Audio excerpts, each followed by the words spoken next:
السلام علیکم ورحمۃ اللہ وبرکاتہ۔ جن دوستوں نے مکر سنکرانتی کے حوالے سے یہ سوال رکھا ہے کہ اس تہوار کی کیا حقیقت ہے، اور جو مسلمان بچے بچیاں آج کے دن پتنگ بازی میں حصہ لیتے ہیں اور اس تہوار کو کسی نہ کسی حد تک مناتے ہیں، ان کا یہ عمل کس حد تک درست ہو سکتا ہے۔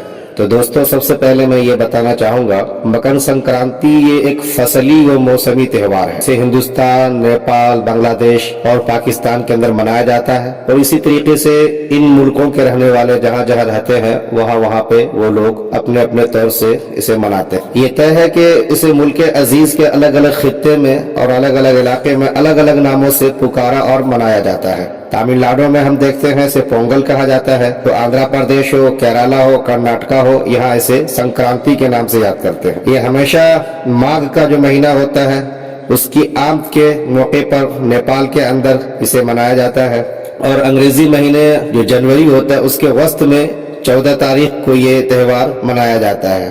آپ یوں کہہ سکتے ہیں کہ جس دن بھارت میں بہار، اور اسے بسنت بھی کہتے ہیں، اس بسنت کی آمد کا دن ہوتا ہے، تو وہی ٹھیک نیپال میں ماگھ کے مہینے کا آغاز کا دن ہوتا ہے۔ تو اس حوالے سے ان دونوں ملکوں کے اندر اس تہوار کو اس دن منانے کا اہتمام کرتے ہیں۔ اب رہا کہ اسے مکر سنکرانتی کیوں کہتے ہیں، میرے مطالعے کے مطابق اس کی وجہ یہ ہے کہ دراصل اس دن سورج خط قوس سے گزر کر خط جدی میں داخل ہوتا ہے، یعنی کہ جنوبی نصف کرہ سے گزر کر شمالی نصف کرہ میں داخل ہوتا ہے۔ سورج اس دن جب اس کرہ میں داخل ہوتا ہے تو اس کو یہ لوگ ہندی میں مکر کہتے ہیں، اس حوالے سے اسے مکر سنکرانتی بھی کہا جاتا ہے۔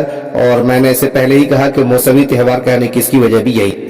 اس دن خاص کیا کیا عمل کیا جاتا ہے وہ ہم سب جانتے ہیں کہ پتنگ بازی کی تقریب ہوتی ہے۔ بہت سی جگہوں پہ آج کے دن خاص کر کے مخصوص جانور کو چارہ ڈالتے ہیں، دان دکشنا کرتے ہیں، پوجا کرتے ہیں۔ اب ظاہر سی بات ہے کہ جب ان سب چیزوں کو سامنے میں رکھیں گے تو ہمیں یہاں پہ غور کرنا پڑے گا کہ آیا اس کے نقصانات یا اس کے فوائد کیا ہیں۔ فوائد تو وہ بتائیں گے جو اسے تہوار کے طور پر مناتے ہیں۔ نقصانات کے حوالے سے دنیا بھر یہ بات اچھی طریقے سے جانی جاتی ہے کہ کیمیائی ڈور سے جو پتنگ بازی کا کھیل کھیلا جاتا ہے، اس سے جانوں کا سیاہ ہوتا ہے، کئی جگہ پہ گردن کٹنے کی خبر آتی ہے، جبکہ چھتوں پہ چڑھ کر کے جو لوگ اس پتنگ بازی کی تقریب مناتے ہیں وہ ننگی چھتوں پہ دوڑتے ہیں، گر کر ہلاک ہوتے ہیں، درجنوں میں ہلاکت کی خبریں رپورٹ کی جاتی ہے، یہ بھی ہم سب جانتے ہیں۔ اس کے ساتھ ساتھ مذہبی طور سے جو دان دکشنا کیا جاتا ہے، پوجا کیا جاتا ہے، یہ سارے کا سارا عمل یہ غیروں کا شعار ہے۔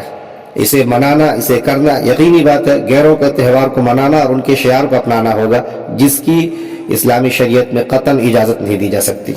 لہٰذا جو نوجوان لڑکے یا لڑکیاں آج کے دن اس طرح کے کام میں اپنے آپ کو ملوث رکھتے ہیں، اسے چاہیے کہ بچیں وہ۔ اور ساتھ ہی ساتھ جب سبھی لوگ چھت پہ جا کر پتنگ بازی کا پروگرام بنائیں گے تو اس سے جو ایک بے حیائی اور اس طریقے سے جو بے پردگی ہوگی محلے بھر کے اندر، اس سے کوئی انکار نہیں کر سکتا کہ وہ چیزیں کتنی خطرناک ہوتی ہیں۔ لہٰذا ہمیں چاہیے کہ ہم سب اس سے دور رہیں، یہی ہمارے لیے بہتر ہے اور یہی ہمارے لیے اچھا ہوگا۔ جزاک اللہ۔ آپ ان باتوں کو عام کریں تاکہ اس کی جو حقیقت ہے وہ سامنے میں آئے، اور شرعی طور پہ اس کی کیا ہمارے سلسلے میں رہنمائیاں ملتی ہیں ان سے ہم واقف ہوں۔